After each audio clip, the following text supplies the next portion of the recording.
कविता में वीर रस होता है, लेकिन वीरता में ऐसी कला दिखेगी, वो उम्मीद कम थी। अब सवाल जवाब हम कोशिश करेंगे कि माही ज़्यादा से ज़्यादा जवाब दे सकें। पत्रकारों के सवालों का जवाब देना उन्हें पसंद नहीं है, इसलिए आप ही सवाल पूछिए। जय श्रीमान, मैं हवलदार निर्मल सिंह। मेरा सवाल इस प्रकार है श्रीमान कि जब से टीम ज्वाइन किए हैं, अब कप्तानी संभाले हैं, टीम नंबर 1 पे जा रही है, इसका क्या राज है श्रीमान? देखिए, ऐसा कोई हमारे पास रेसिपी तो होता नहीं है कि इतना नमक, इतना गरम मसाला डाला तो ये खाना इतना स्वादिष्ट हो जाएगा।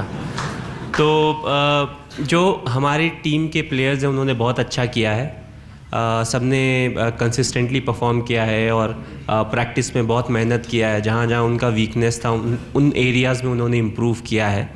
ऐसा नहीं कि सिर्फ हमने अच्छा ही किया हो। एक समय था 1 साल 1.5 साल पहले जब हमने बहुत अच्छा नहीं किया था, तो उस समय हमने ये रियलाइज़ किया कि बाकी जो टीमें होती हैं वो भी अपने देश को रिप्रेजेंट कर रही होती हैं, वो भी चाहती हैं वो अच्छा करे। तो ऐसा सिचुएशन आएगा जब हम अच्छा नहीं करेंगे, बट एक जो कैरेक्टर की बात होती है वो तब सामने आती है जब आप थोड़े ख़राब सिचुएशन में या टफ़ सिचुएशन से गुज़र रहे हो। उसके बाद आप किस तरीके से सामने आते हैं और किस तरीके से आप वापस अच्छा परफॉर्म करते हैं, उससे एक टीम का रियल कैरेक्टर पता चलता है। और उस सीरीज़ के बाद, उन 2 सीरीज़ के बाद हमने वापस आए, हमने थोड़ा सा वर्क किया जो एरियाज़ में हमें करना था, और उसके बाद हमने अच्छा परफॉर्म भी किया। ऑस्ट्रेलिया के साथ हमने अच्छा किया, फिर चैम्पियंस ट्रॉफी जब हम गए तो वहाँ हमने बहुत अच्छा परफॉर्म किया। सर, आप को क्रिकेट के लिए प्रेरणा कहाँ से मिली? पहले आप फुटबॉल में खेलते थे स्कूल लेवल में, आपको क्रिकेट के लिए कैसे आपका मन बना कि मैं क्रिकेट में? मैंने ये नहीं सोचा था कि मैं क्रिकेट खेलूँगा या मैं अपने देश के लिए क्रिकेट खेलूँगा। मैं सिर्फ जो स्पोर्ट था वो एंजॉय करना चाहता था। 4 बजे मुझे पता था मेरे घर में खेलने का परमिशन था, 4 से 6 आप खेल सकते हैं। स्कूल हमारा 1:30-1:40 तक ख़त्म हो जाता था, तो हम लोग एंजॉय करते थे। और उसके बाद जब हमारा गर्मियों की जो छुट्टियां होती थी, तो स्कूल में जो हमारा क्रिकेट का सामान था वो लेके हम 15-20 दिन का कैंप करते थे, आपस में मैचेस खेलते थे। तो सब कुछ धीरे धीरे अच्छा होता चला गया। एक ब्रेक मिला जिससे मैं अंडर 16 और अंडर 19 डिस्ट्रिक्ट खेला।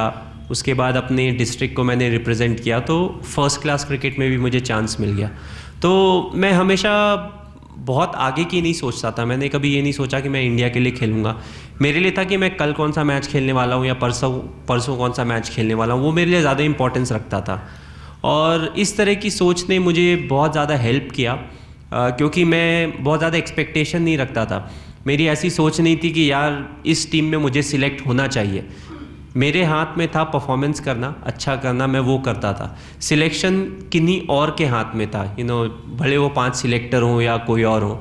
तो मैं उन सब के बारे में नहीं सोचता था। मैं सोचता था जहाँ के लिए भी मुझे सिलेक्ट किया जाएगा मैं वहाँ जाके खेलूँगा और अच्छा करूँगा। और फिर एक बार जब आप इंडिया रिप्रेजेंट कर रहे होते हैं तो आई थिंक मोटिवेशन की कमी नहीं होती है, कि बहुत कम लोग होते हैं जो अपने देश को रिप्रेजेंट कर रहे होते हैं, चाहे वो किसी भी प्रकार का स्पोर्ट हो, किसी भी प्रकार का प्लेटफॉर्म हो। तो दैट इटसेल्फ हमें इतना मोटिवेट करता है कि हम जब इंडिया के बाहर जाते हैं तो हम कोशिश करते हैं कि हम अच्छा परफॉर्म करें, but at the same time हम प्रोसेस पे ज़्यादा रियलाइज़ करते हैं कि क्या क्या चीज़ें हैं जिसके कारण हम यहाँ पे सक्सेसफुल हो सकते हैं। तो आई थिंक मोटिवेशन की कभी कमी नहीं हुई, बट ये मैं ज़रूर बोलना चाहूँगा कि मैंने कभी सोचा नहीं था मैं देश के लिए खेलूँगा, बट अल्टीमेटली मैं खेल रहा हूँ और हमारी टीम अच्छा कर रही है। तो बहुत ही प्राइड वाली बात है कि आप एक ऐसे स्ट्रीम में आप अच्छा कर रहे हो जिसमें आपका पैशन था, जो आप सदा अच्छा करना चाहते थे। ऑफ कोर्स लेवल्स अलग होते हैं। पहले मैं डिस्ट्रिक्ट के लिए खेलता था, फिर मैंने स्टेट के लिए खेला और फाइनली कंट्री के लिए खेला। साहब, आप क्रिकेट के तो बहुत बड़े प्लेयर हैं, साथ ही साथ आपने आर्मी भी ज्वाइन किया। और मेरा प्रश्न इस प्रकार है, जो कि इसके साथ आप निजी लाइफ में कैसे इन सभी चीज़ों का संतुलन बना के रखते हैं? थोड़ी मुश्किल होती है, क्योंकि हम लोग साल में ज़्यादातर टाइम क्रिकेट खेल रहे होते हैं। तो और जो 2 सीरीज़ होती है उसके बीच में बहुत समय नहीं मिल पाता है कि हम कहीं पे जाके किसी के साथ इंटरेक्ट कर सकें। तो मैं ये कोशिश करता हूँ कि अगर उस जगह कोई कैंट एरिया है स्पेशली, तो वहाँ पे जाऊँ, जवानों से मिलूँ, थोड़ा सा समय उनके साथ बिताऊँ, क्योंकि मुझे भी बहुत ज़्यादा उनसे सीखने को मिलता है। जो टीम वर्क की बात होती है उसमें मुझे ज़्यादा आप बोल सकते हैं कि हेल्प मिलता है। एंड काफ़ी इंडिया के स्टेडियम ऐसे हैं जहाँ पे अगर आप जाएं और वहाँ पे मैच हो रहा है, जनरली हम 2-3 दिन वहाँ पे रहते हैं, तो कोई ना कोई कैंट एरिया ज़रूरी मिल जाता है, चाहे वो अहमदाबाद हो, चाहे वो कोई और दूसरी जगह हो, या इनफैक्ट जब मैं रांची जाता हूँ तो दीपाटोली कैंट बहुत पास है, या रामगढ़ भी जा सकते हैं। तो आई थिंक उस तरीके का थोड़ा अनऑफिशियल विज़िट होता है।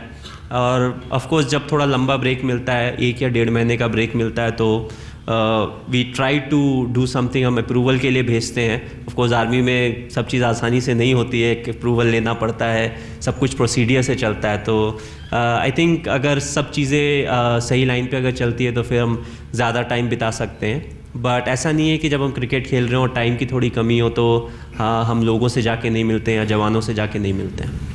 आप लोगों को कैसा लगता है कि माही आपका हिस्सा है?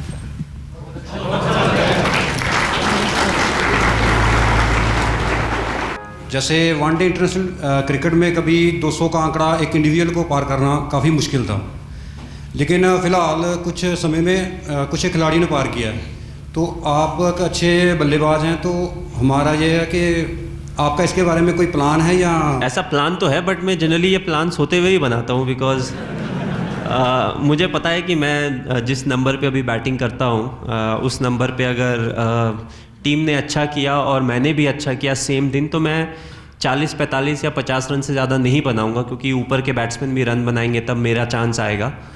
और अगर मैं ये सोचता हूँ कि मैं आज 100 बनाऊँ तो फिर 100% है कि टीम का 20 या 25 रन पे 5 विकेट गिरना चाहिए, तभी मेरे 100 रन बनेंगे, जो कि मैं कभी नहीं चाहता हूँ। तो हम लोग आगे के लिए सोच रहे हैं, फ्यूचर के लिए सोच रहे हैं। 2015 में जो हमारा नेक्स्ट वर्ल्ड कप है उसके लिए हम टीम बना रहे हैं। हम चाहते हैं कि जो हमारे यंग नए प्लेयर्स हैं उनको जितने ज़्यादा मैचेस मिल सकें, जितनी ज़्यादा उनकी ट्रेनिंग हो सके, एग्जैक्ट सिचुएशन में जैसा वो फेस करेंगे एक मैच में, उतना हमारे लिए अच्छा है। ऐसा नहीं है कि वर्ल्ड कप में जाएं उस समय हमारे ऊपर प्रेशर आ गया और जो एक्सपीरियंस बैट्समैन है वो अगर आउट हो गए, तो हमें उस समय ये नहीं सोचना चाहिए कि यार 1 साल पहले से हमें ऑल दीज यंगस्टर्स जो हैं इनको चांस देना चाहिए था तो आज हमारे लिए अच्छा होता।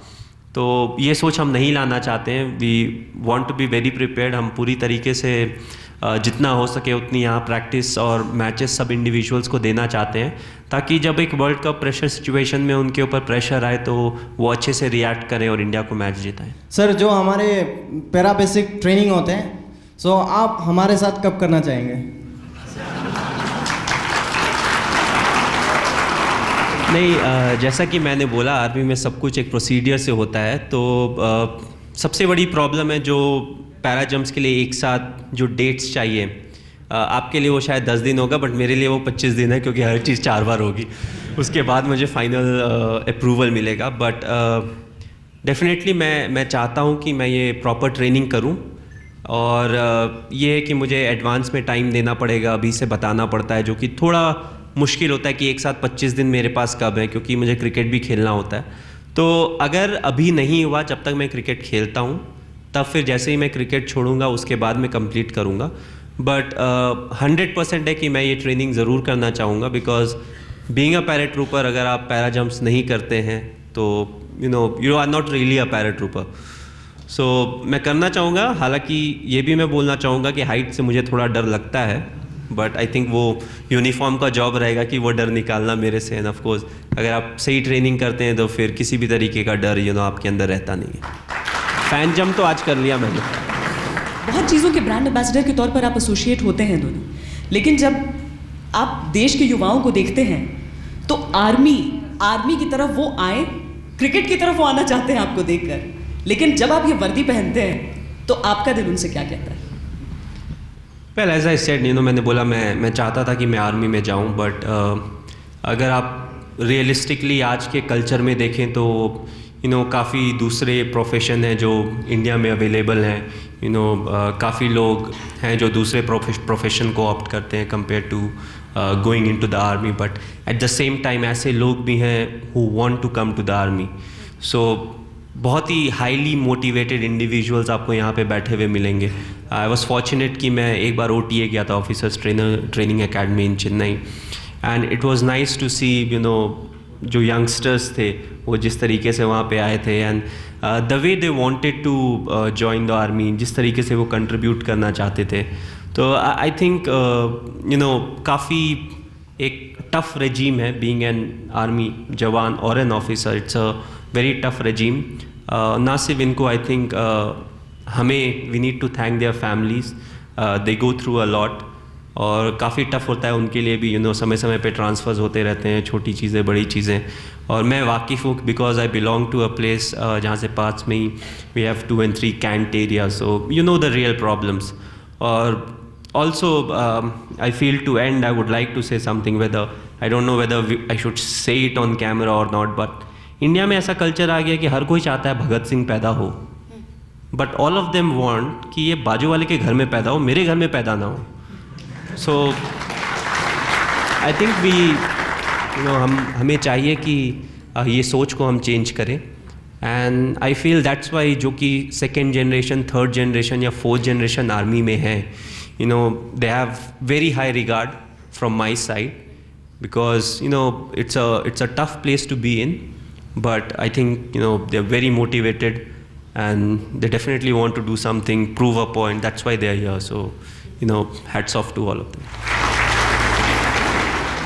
हम सभी लोग से रिक्वेस्ट है कि आप यहाँ पर आए, हमारे साथ डांस करें. अभी बताओ कौन सा गाना मतलब डांस करोगे? डांस से अच्छा मैं एक छोटा सा गाना गा दूँ? नहीं डांस और ठीक है, तो गाने के बाद डांस. नहीं, एक काम करता हूँ, मैं पहली बार आया हूँ तो इस बार डांस नहीं करूँगा. जब मैं दूसरी बार आऊँगा ना तब मैं डांस करूँगा. ठीक है. तो मैं गाना नहीं गाऊँगा, बेसिकली मैं गाना गुनगुना दूँगा.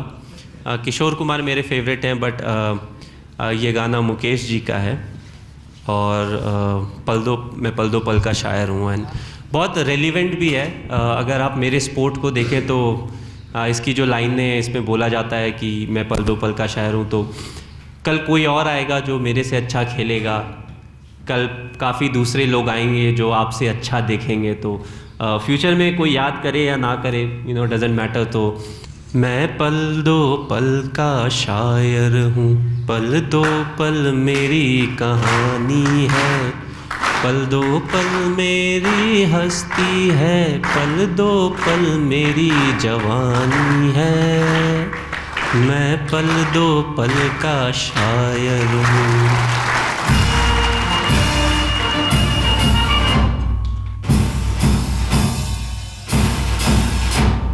कदम बढ़ाए जा, कदम मिलाए जा, पीछे हटना काम नहीं, आगे बढ़े जा. कदम बढ़ाए जा, कदम मिलाए जा, पीछे हटना काम नहीं, आगे बढ़े जा. तुम्हारा की वीर हो, तुम अपने देश के रक्षक हो.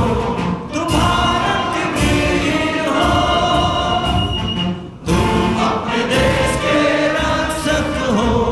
तुम जाति भेदभाव को मिटाए जा, तुम हिम्मत बढ़ाए जा.